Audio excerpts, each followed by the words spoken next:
Hola, ¿qué tal, amigas y amigos de este programa?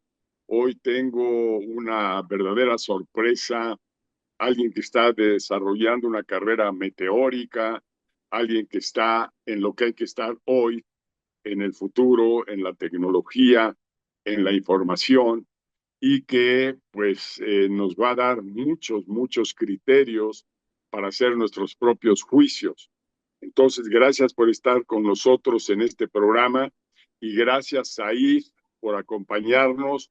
Tú ahorita me vas a platicar un poco sobre tu origen. Entiendo que eres mexicana, pero traes una carrera internacional. Entonces, pues con esto iniciamos nuestra plática, nuestro diálogo. A ustedes, amigas y amigos en la televisión, espero que les sea de mucho interés lo que está sucediendo en el mundo de hoy, en el mundo global y lo que está sucediendo en quienes están poniendo la mirada en el futuro y quienes están muy comprometidos en resolver los problemas de la humanidad, pero igual de nuestra comunidad, de nuestra familia. Vienen muchas soluciones, vienen muchas sorpresas, vienen muchas cosas interesantes y por eso espero que les guste mucho este programa.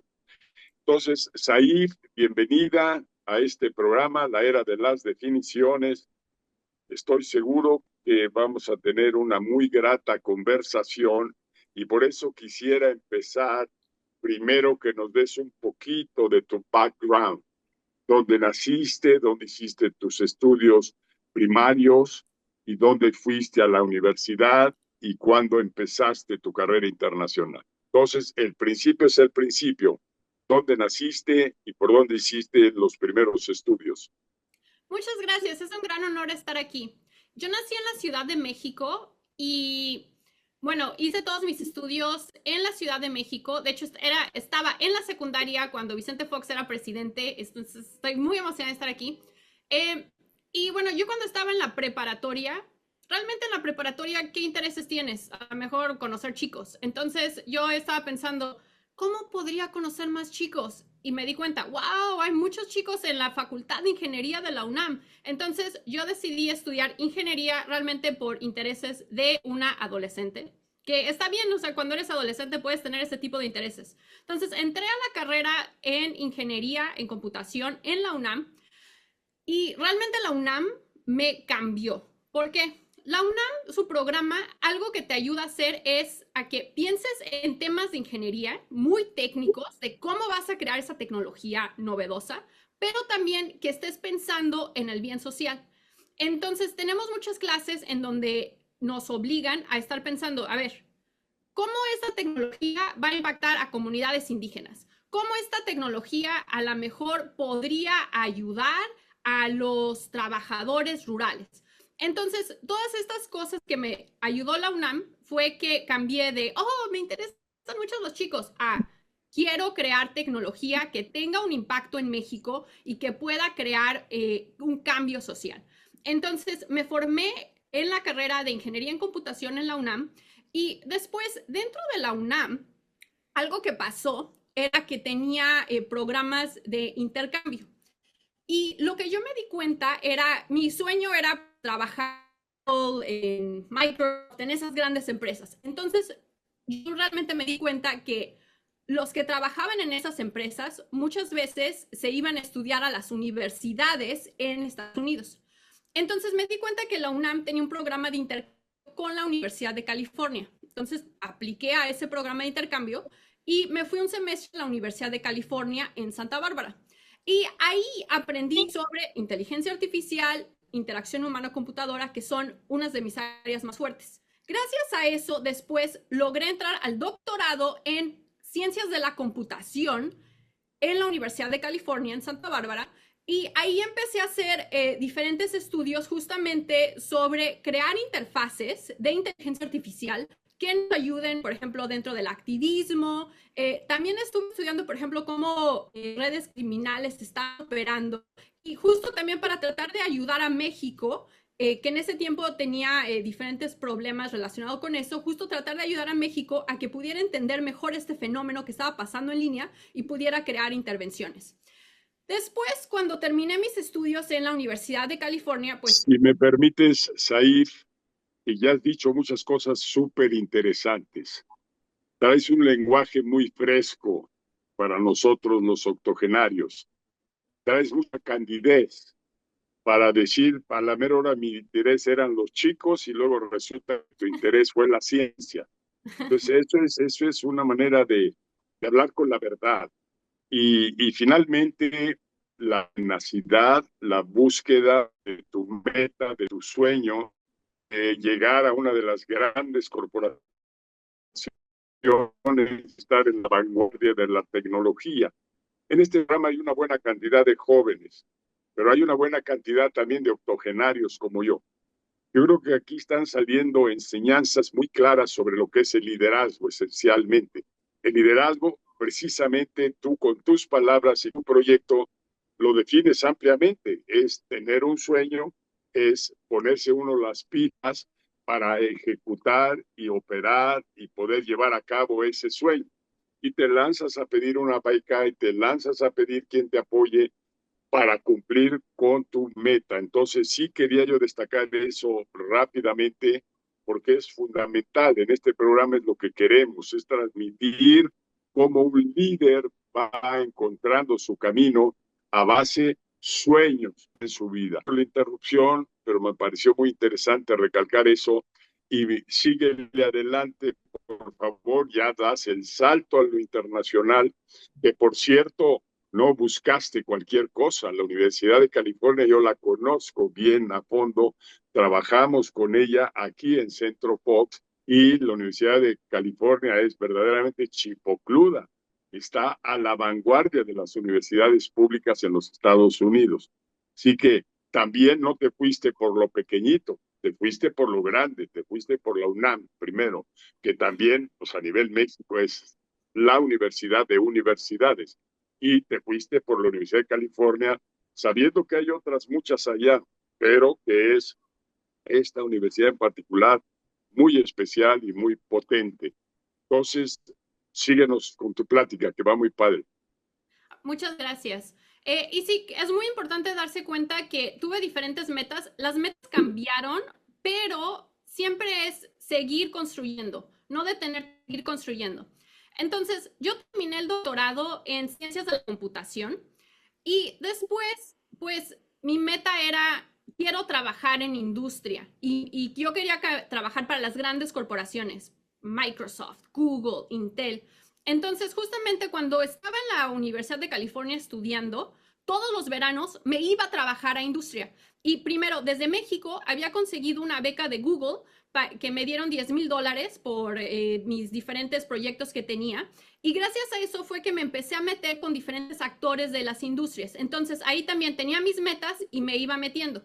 Después, en los veranos en la Universidad de California, estaba trabajando en los veranos en industria, por ejemplo, empecé a trabajar en Intel y ahí saqué diferentes patentes y estaba trabajando con ellos. Después me gradué y pude entrar a Microsoft y entonces estaba en Microsoft trabajando con datos masivos y construyendo diferentes temas de inteligencia artificial.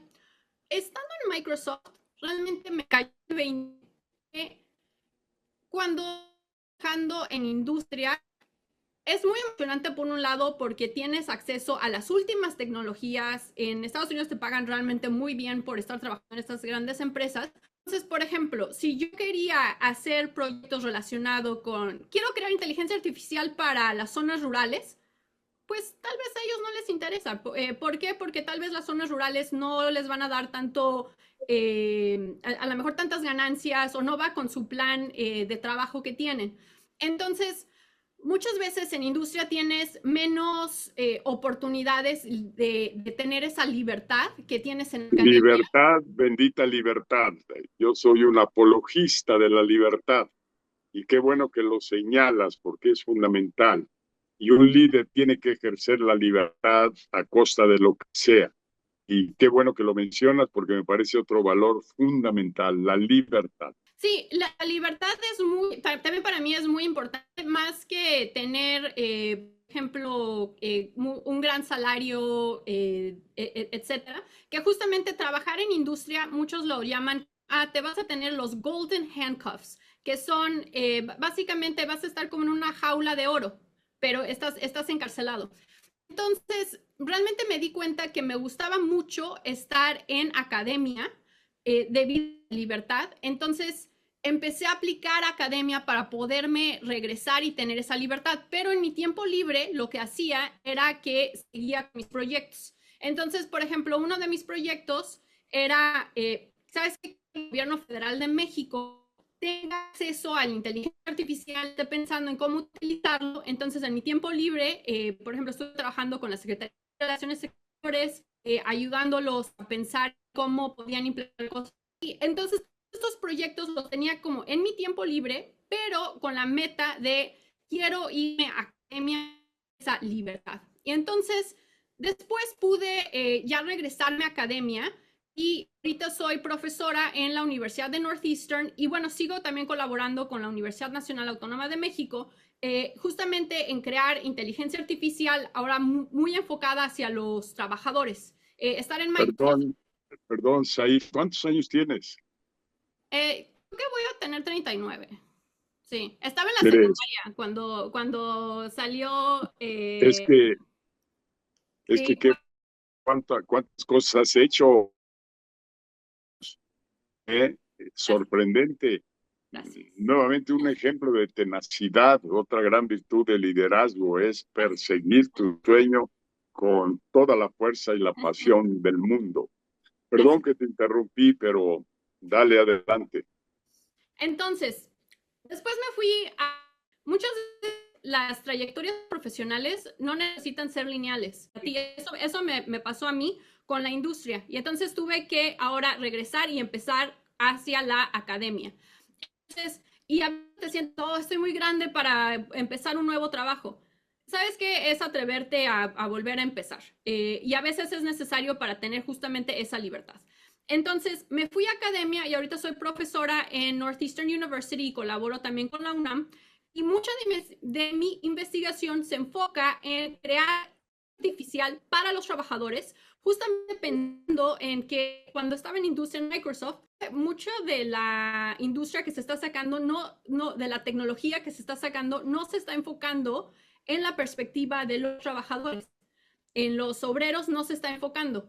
Entonces, creo que desde acá puedo empezar a trabajar en áreas en donde la industria a lo mejor no le interesa tanto y así yo encontrar mi nicho. Esta beta en la cual tienes interés de los trabajadores, es meta y es beneficiar directamente al trabajador en el uso de las tecnologías de la eh, inteligencia artificial, o es que el trabajador y su relación con la empresa sea mucho más productivo, mucho más innovador. ¿Cuál sería la síntesis o la meta principal de esto que quieres trabajar? Trabajadores, que es un genérico, y luego te voy a preguntar, hay trabajadores de industria, hay trabajadores de tecnología, hay trabajadores de salud, hay trabajadores del campo y agricultura,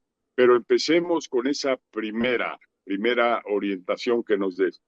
¿Qué quieres hacer por los trabajadores o es por los trabajadores junto con la empresa? Es los dos casos. Entonces, por un lado, y de hecho aquí conseguí también fondos del gobierno federal de Estados Unidos para justamente estudiar inteligencia artificial, interfaces de inteligencia artificial con las cuales los trabajadores puedan producir acción colectiva. Esto es que los trabajadores, por ejemplo, por un lado, puedan entender cuáles son sus condiciones laborales, los diferentes problemas a los que se enfrentan y después puedan visualizar, puedan soluciones y ejecutarlas, proponer planes. Entonces, por un lado es que ahorita, por ejemplo, los trabajadores no tienen sus propios datos sobre todo lo que está pasando en la empresa y entonces eso significa que puedan ser manipulados. A lo mejor hay veces en que se sufren, por ejemplo, abuso laboral y realmente no saben si, no, pues nada más a mí me pasó, pero pues fue algo, un accidente.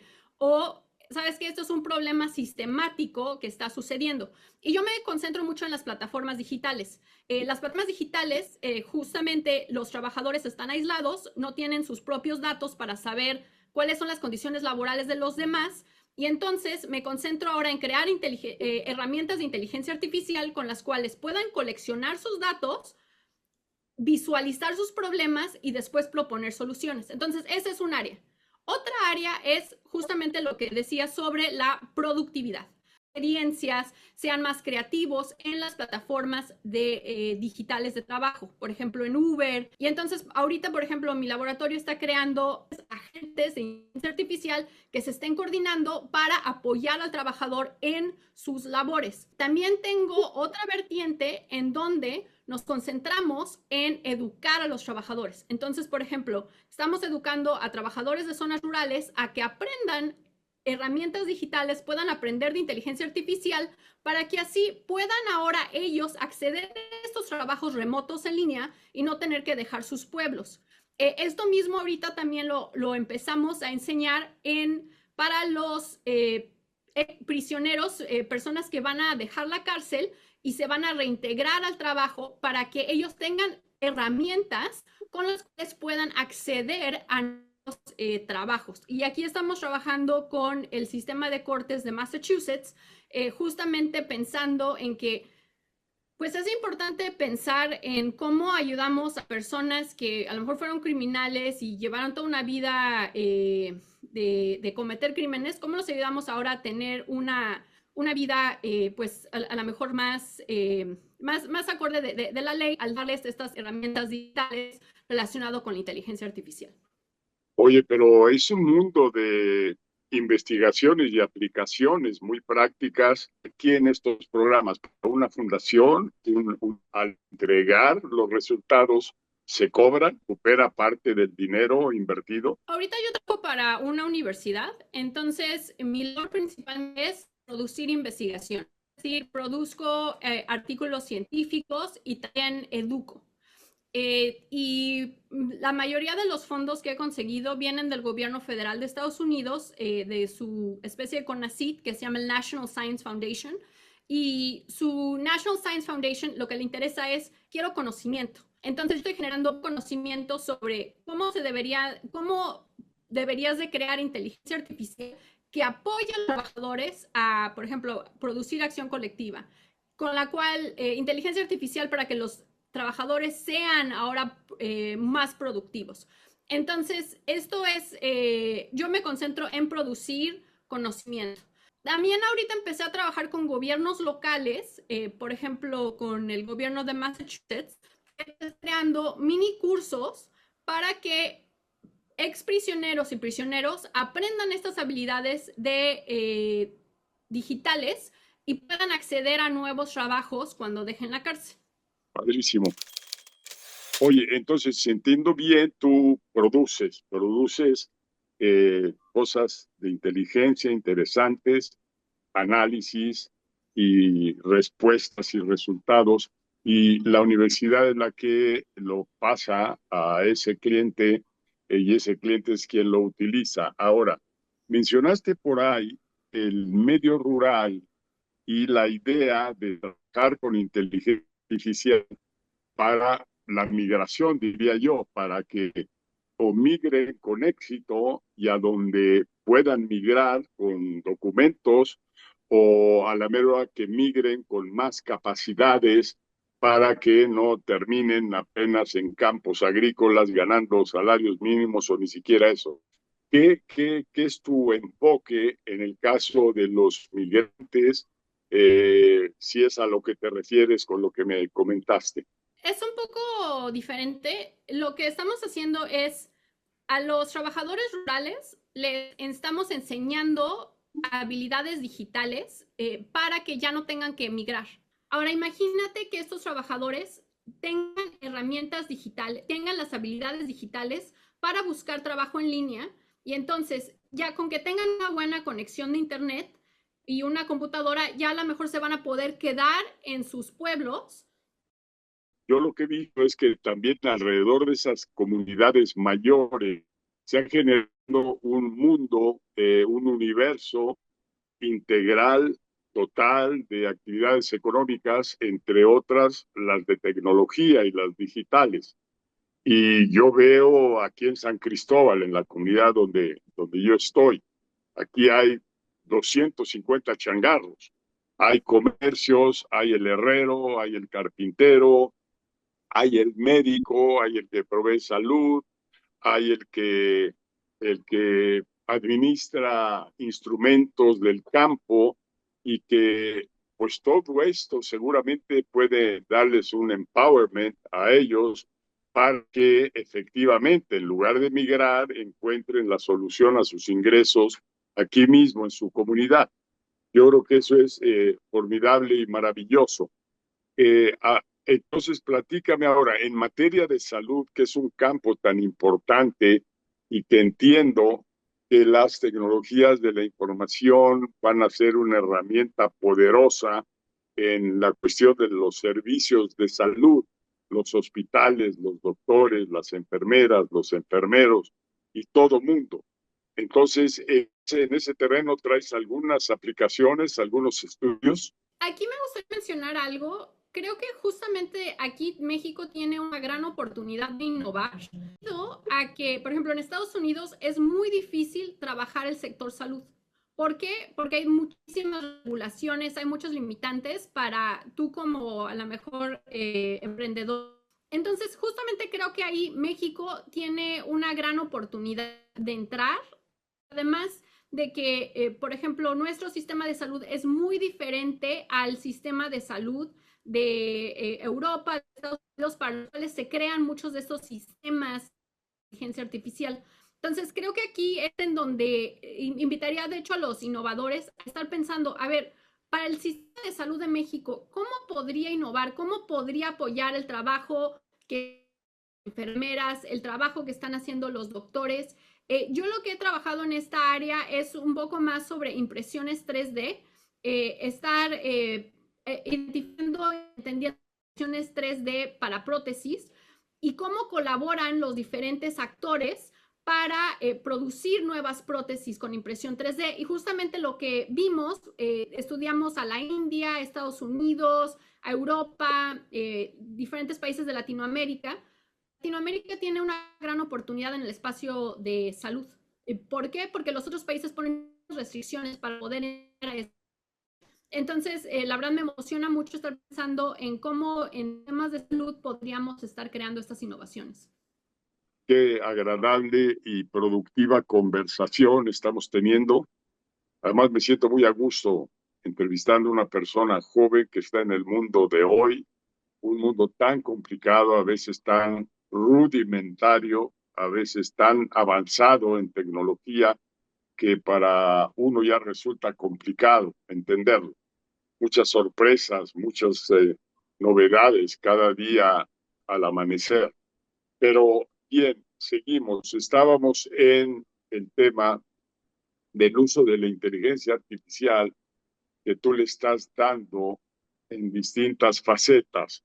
Me gustaría ahorita que nos concentráramos y terminemos la parte de salud, porque luego viene otra parte fundamental para el progreso de la humanidad, el progreso de nuestro país, el progreso de nuestras comunidades, el progreso de nuestras personas y familias, que es la educación. Si quisiera oír de ti, ¿cuánto va a potenciar la inteligencia artificial a la educación? Pero terminemos los comentarios alrededor de salud.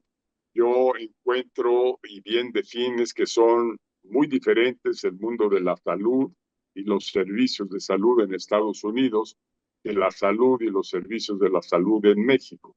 En México está concentrada en el Instituto Mexicano del Seguro Social y en el ISSSTE como servicios públicos muy completos a la ciudadanía, pero que actualmente están con muchas deficiencias.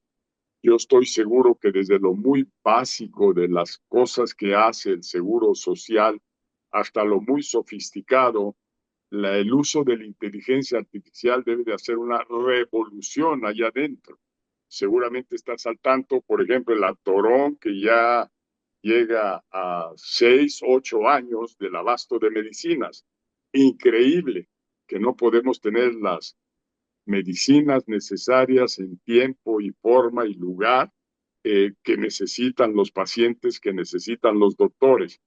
Y es un problema de logística por un lado, pero es un problema de uso de tecnología, estoy seguro, por el otro lado. Entonces, empecemos por ahí. ¿Qué se te ocurre? ¿Ves realmente como una gigantesca oportunidad que México use mucho más estas tecnologías, particularmente el Instituto Mexicano del Seguro Social, que yo quisiera que me legastes un poquito de tiempo a ver qué sugerencias, qué ideas tú tendrías al respecto? Creo que algo en lo que la inteligencia artificial especialmente podría ayudar es en apoyar a los doctores y a las enfermeras en mucho del trabajo burocrático que tienen que hacer. Y así que ellos se pudieran concentrar mucho más en temas, por ejemplo, de, ¿sabes qué? Realmente diagnosticar correctamente si una persona tiene o no tiene cáncer. O a lo mejor poder estar muy bien enfocado cuando tienen que hacer esas cirugías los doctores. Entonces, creo que la inteligencia artificial podría estar ayudando en, por ejemplo, ayudar en completar esos diferentes trámites médicos que a lo mejor ahorita los doctores tienen que hacer y en los que tienen que participar. También creo que podría ayudar para las zonas rurales en donde a lo A mejor ver, tienen... espérame tantito ahí. ¿Tienes un estimado de cuánto del tiempo de ejecución y operación del médico puede salvarse si la inteligencia artificial le hace toda esa red tape y esa burocracia que normalmente les quita muchísimo tiempo? ¿Qué piensas tú que sería quizá una tercera parte de su tiempo? Yo, por ejemplo, no me he concentrado tanto en el sector salud. Sé que para las plataformas digitales, ese trabajo burocrático por el cual muchas veces no se les paga a los trabajadores digitales, a veces llega a ser hasta el 60% de su trabajo. Entonces, por eso estaba pensando en que seguramente los doctores y las enfermeras también tienen mucho trabajo burocrático que tienen que hacer, que muchas veces como que no se, ni siquiera se valora. Entonces, a lo mejor así se podrían ellos concentrar mucho más en estar dando atención de más alta calidad a sus pacientes. Ok. Sí, y yo creo que hay dos vertientes ahí. Una es la institución pública y todos sus procesos administrativos, todos sus procesos de abasto y proveeduría, todos sus procesos de administración de hospitales y de clínicas rurales y demás. Es una increíble cantidad de trabajo y por el otro lado está el trabajo que pudiéramos considerar verdaderamente útil, que es la dedicación del médico a su paciente, estar con él, acompañarlo, darle las soluciones que reclama. Es este punto donde entiendo que tú piensas que la introducción de la inteligencia artificial va a funcionar. Ahora, dime en tu experiencia, ¿cómo aterrizas la inteligencia artificial en un sistema de hospitales, por ejemplo? ¿Cómo aterriza para que cada persona ahí de los, ponle 10,000 empleados que trabajan para esa institución, se alineen con el uso de la inteligencia artificial los mueva al unísono, bien coordinados, bien enterados horizontalmente? Ahí yo creo que se pueden hacer maravillas, ¿no? Y cambiar una burocracia, en este caso, por un ejército de eficaces prestadores de servicios. Creo que ahí sirve mucho estar siguiendo primero cómo trabajan, por ejemplo, las enfermeras, cómo trabajan los doctores y también es muy importante estar pensando en cómo vas a estar registrando las diferentes tareas que ellos están haciendo, porque creo que no quieres crear un sistema de vigilancia que es, por ejemplo, lo que hace a veces Amazon, en donde a sus trabajadores los tiene muy bien vigilados y con base a cómo sabe que se están moviendo, es que mantiene esa, digamos, eficiencia. Pero ¿qué es también lo que está pasando? Sus trabajadores están bajo muchísimo estrés justamente por tratar de mantener esas métricas, esos números que la empresa les está exigiendo. Entonces, creo que si nos fuéramos hacia una realidad en donde la inteligencia artificial los esté forzando a mantener un cierto ritmo, creo que podría ser un trabajo incluso más estresante para las enfermeras y para los doctores. Yo pienso que una solución sería primero, y eso sería la recomendación que les daría, por ejemplo, a los emprendedores o emprendedoras que quieran innovar en el sistema de salud, es primero entrevistar, estar siguiendo en un día, por ejemplo, a las enfermeras, a los doctores, para entender a detalle qué tareas, cómo hacen sus tareas. Porque también un problema es que a lo mejor tú vas a insertar la inteligencia artificial y vas a hacer que ellos sean menos eficientes, que sean más lentos en cómo hacen las cosas. ¿Por qué? Porque a lo mejor ahora la inteligencia artificial se equivoca. Por ejemplo, habían metido unos robots en el aeropuerto de Pittsburgh para que ayudaran a sus trabajadores. Lo que terminó pasando fue que estos robots empezaron a crear caos en el aeropuerto, tiraban cosas, etcétera, y entonces sus trabajadores, en vez de tener más tiempo disponible, ahora tenían que hacer sus mismas tareas, más aparte limpiar por los robots. Entonces, creo que una solución es entender primero cómo están operando y con base a eso diseñar una inteligencia artificial que esté adaptada al modo en el cual estas personas están trabajando. Nosotros, de hecho, con la UNAM estuvimos trabajando con la Secretaría de Mujeres en la Ciudad de México y creamos inteligencia artificial para que pudiera dar las trabajadoras de gobierno mejor seguimiento a víctimas de violencia doméstica. ¿Y cómo lo hicimos? ¿Sabes qué? Primero seguimos, entendimos cómo ellas trabajaban y con base a eso creamos una interfaz de inteligencia artificial que las ayudara a darle mejor seguimiento a estas víctimas de violencia doméstica, que es muy importante porque algunas, por ejemplo, después van a resultar en un femicidio. O sea, es muy importante que les puedan dar buen seguimiento a estas personas que están experimentando violencia doméstica. Es que tú me estás dando mucha luz en algo que yo acabo de experimentar. Yo me fui con mucha inquietud sobre la inteligencia artificial a Austin, Texas, que es uno de los santuarios de vanguardia tecnológica y donde la inteligencia artificial es muy importante. Y con el afán de conocer a esta bella dama que todos llaman inteligencia artificial. Y lo que yo me di cuenta es que se ha creado mucha magia alrededor de esto, se le ha atribuido que es la solución a todo y que simple y sencillamente la llamas, le tocas a su puerta y ya empieza a trabajar para ti. Me parece una simplificación brutal eso. Lo que yo ahí aprendí es que requiere una gran cantidad de horas de trabajo para que esa institución o esa empresa o ese hospital que va a meterse de lleno al uso de la inteligencia artificial tiene que empezar por un diagnóstico. Luego tiene que hacerse un estudio a fondo de cada operación, de cada actividad, de cada meta, de cada programa que existe en la empresa. Y que después me fui enterando que al final es Microsoft, es Google y son todas estas Intel que lo que están es optimizando el uso de esas plataformas o de esas aplicaciones y que esta empresa con la cual me asocié para venir a trabajar aquí en México, su tarea y su meta es aterrizar el uso de la inteligencia artificial. Y veo que lo primero que le propone al cliente, en este caso a gobiernos estatales, es, a ver, no, primero tengo que entenderte, tengo que conocer todo lo que haces. Segundo, quiero saber cómo estás usando las aplicaciones y las plataformas que ya existen. Y luego ya te voy a decir, a entrenar y a preparar a toda tu gente para que primero superen el miedo que siempre tenemos a una tecnología nueva o a que la empresa nos venga con cosas novedosas. Tiene que primero entrenarse a la gente para recibir con buen entendimiento esta inteligencia artificial. Segundo, tiene que conocer a fondo.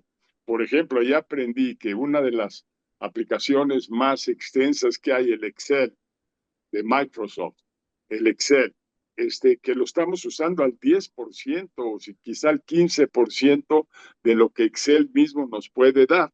Entonces, la inteligencia artificial nos va a entrenar al uso óptimo del Excel, al uso óptimo de Copilot o de cualquiera de los otros que andan por ahí ofreciéndose en estos programas. Entonces, yo sí aprendí mucho, veo que para aterrizarla hay que trabajar mucho, que no es una figura que aparece milagrosamente, que entonces todo eso me quedó muy grabado y ahora que ya estamos yendo con el cliente a enseñarle o a difundirle cómo aterrizar la inteligencia artificial, es mucho trabajo terrenal, mucho trabajo de todos los días para que la inteligencia artificial realmente nos enseñe y nos dé todos sus beneficios.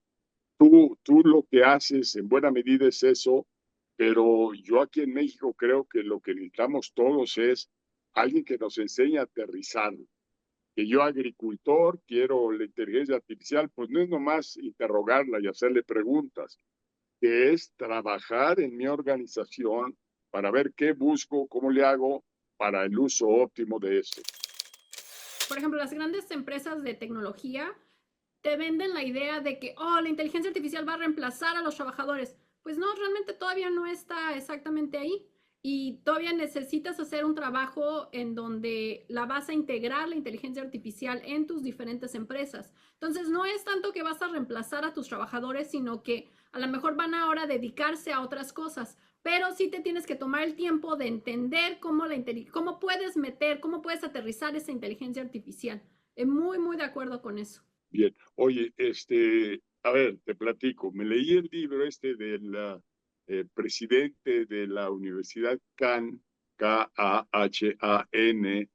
que atiende a 30 millones de alumnos en educación a distancia, y es educación superior, educación de nivel universitario, y él fue de los que invirtieron originalmente, leí en su libro, en esto con un interés principal que él tenía, donde está su mayor debilidad en su sistema en línea de educar a 30 millones de alumnos a nivel mundial.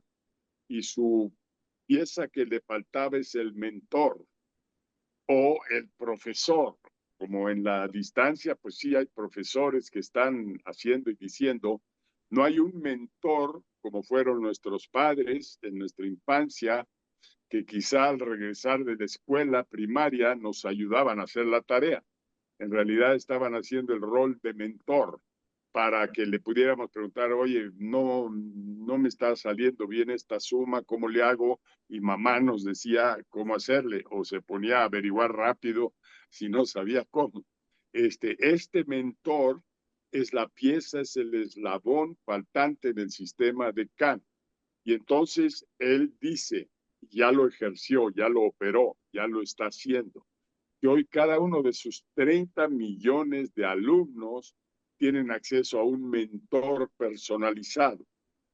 Y esa es la inteligencia artificial o el avatar que por ahí le llaman, que es esa figura con la cual si ese estudiante de universidad se le atoró una fórmula de álgebra, ahí llama, tiene con su teléfono el acceso a su mentor, a su avatar, y dice, estoy atorado con esta fórmula de álgebra, ¿me puedes ayudar? Y enseguida le va ayudando a resolverlo. O así, el que tiene un problema de cualquier otro tipo. Creo que en la educación va a ser una revolución en todos los sentidos. Platícame de eso, ¿cómo lo ves tú, inteligencia artificial para la educación? Estoy de acuerdo, creo que estoy muy de acuerdo. La inteligencia artificial, por un lado, creo que va a cambiar especialmente la educación en zonas rurales, en donde ahora los alumnos van a poder tener acceso a una educación mucho más personalizada y en donde van a poder tener acceso a una inteligencia artificial a lo mejor que pueden ellos interrogar mucho más. Aunque también sí creo que es importante hablar acerca de que la realidad es que no sabemos cuál va a ser el efecto a la larga de la inteligencia artificial en la educación. Y entonces, ¿a qué me refiero? Por ejemplo, nosotros a lo mejor aprendimos a escribir, pues manualmente, ¿no? Leer y escribir manualmente sin ninguna inteligencia artificial ayudándonos. Aprendimos a hacer matemáticas, a razonar sin ninguna inteligencia artificial ayudándonos. No sabemos cuál va a ser el efecto de ahora tener niños que están aprendiendo a escribir con a lo mejor una inteligencia artificial también que se les está apareciendo por ahí, o empezar a hacer cuentas de matemáticas con una inteligencia, con acceso a la inteligencia artificial, especialmente generativa. Y creo que sí es importante que nos cuestionemos cuál va a ser el efecto, porque, por ejemplo, con las redes sociales, pues ahorita, ya tiempo después que salieron las redes sociales, estamos viendo, oye, estas nuevas generaciones a lo mejor están experimentando más depresión, más aislamiento debido a las redes sociales. Entonces, no sabemos cuál va a ser el efecto a la larga de, por ejemplo, la inteligencia artificial en la educación. Tal vez podría ser que afecte a que ya no estén pensando tan críticamente los alumnos, o tal vez al contrario, a lo mejor la inteligencia artificial los ayuda a empezar a cuestionar cosas que ellos nunca se hubieran preguntado. Creo que aquí también es una oportunidad para los emprendedores y emprendedoras mexicanos para pensar, a ver, ¿cómo se debería de ver la inteligencia artificial para la educación? ¿Cómo aseguramos que los niños realmente estén pues pudiendo entender los conceptos? Porque ahorita muchas veces lo que está pasando es que las personas le preguntan a la inteligencia artificial, obtienen la respuesta y ya no reflexionan sobre lo que están obteniendo. Entonces ya no es, el aprendizaje es más pobre, y esto es lo que algunos estudios también están mostrando. Entonces creo que aquí los emprendedores y emprendedoras mexicanos podrían estar pensando, a ver, ¿cómo hacemos una inteligencia artificial con la cual los niños sí estén muy metidos en los temas que están aprendiendo y también que esté acorde al contexto mexicano? Por ejemplo, el contexto mexicano tal vez no tienes internet todo el tiempo, o tal vez tienes internet que va y viene. ¿Cómo diseñarían esa inteligencia artificial y cómo sería diferente a la que nos están enviando desde Estados Unidos o Europa? Verísimo. Oye, yo me meto en la política, tú no. Pero el sistema de educación en México está fatal, particularmente la primaria. La secundaria ya no tanto, pero la primaria, ¿por qué? Porque está totalmente ideologizada, porque los contenidos que van a usar en esa educación primaria los define el Estado, y el Estado los implementa vía un libro único, un libro para todos, estandarizado. Y se le ha metido mucha ideología, como estos gobiernos latinoamericanos que lo que quieren es promover su ideología, promover su poder y su control, y utilizan deplorablemente la educación para esto. Yo, pues como presidente inclusive intenté romper esa relación de autoridad, gobierno y sistema educativo, y fue dificilísimo por todos motivos.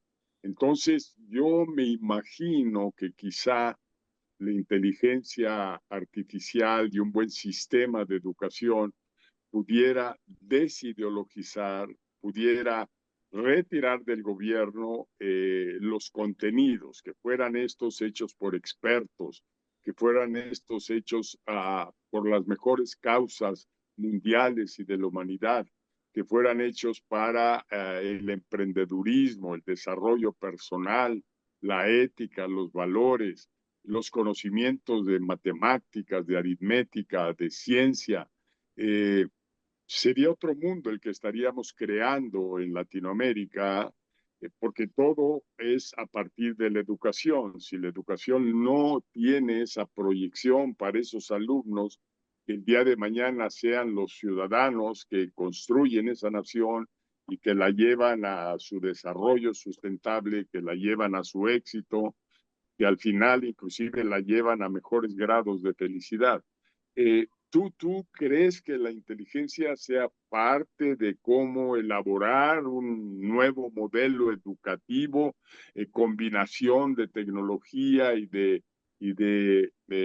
inteligencia artificial, al igual que contenidos modernos, competitivos, que permitan a México dar un salto cuántico hacia otras latitudes?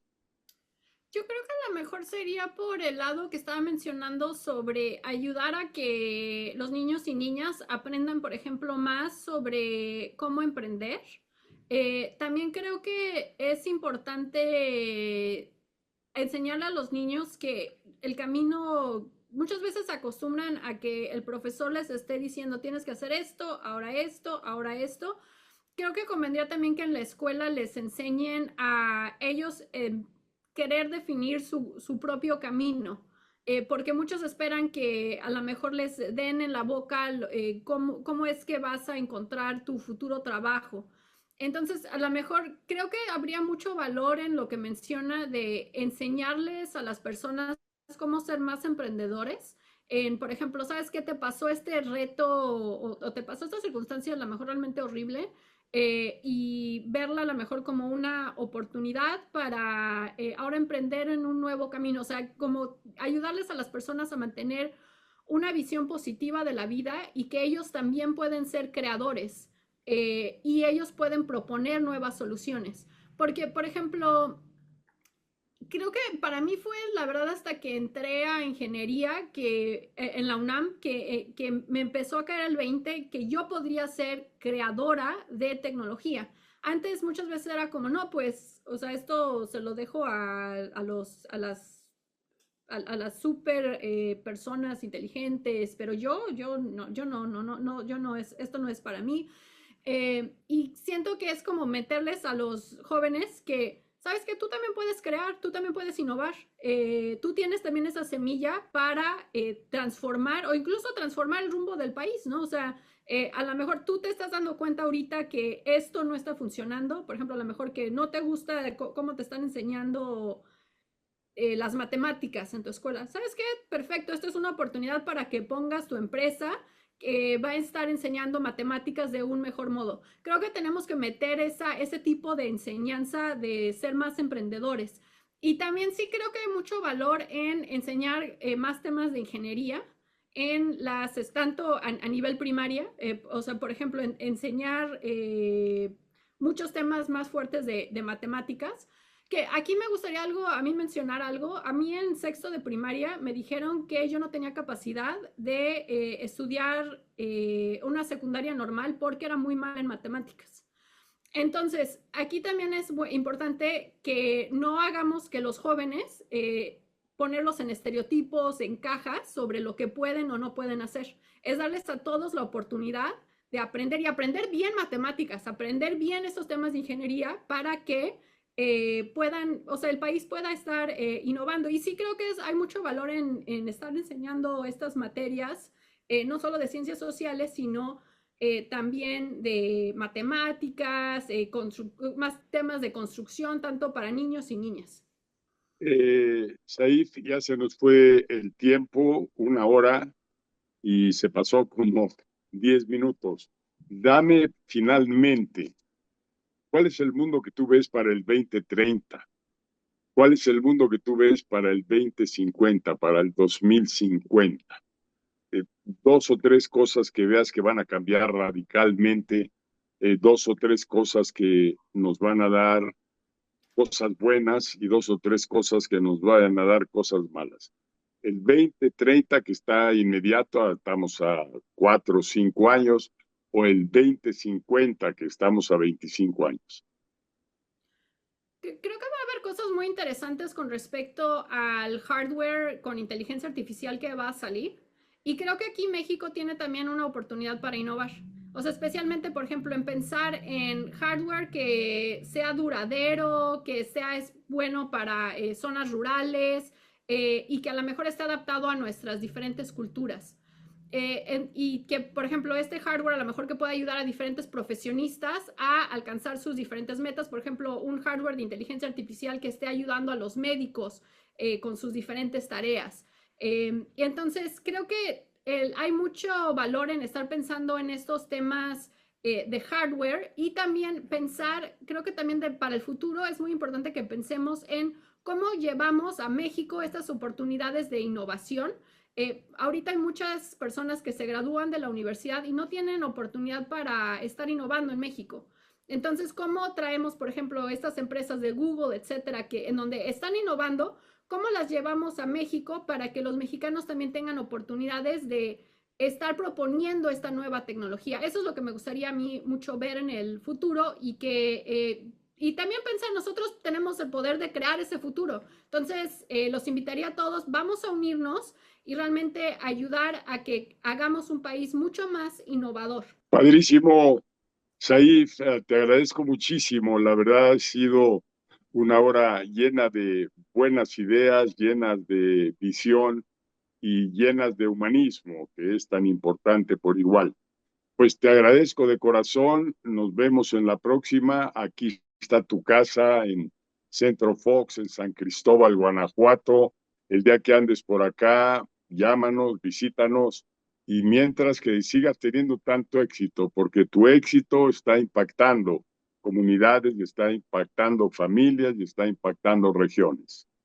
Muchas gracias, muchas gracias. Ha sido un gran honor estar aquí. Muchas gracias. Gracias, suerte, adiós.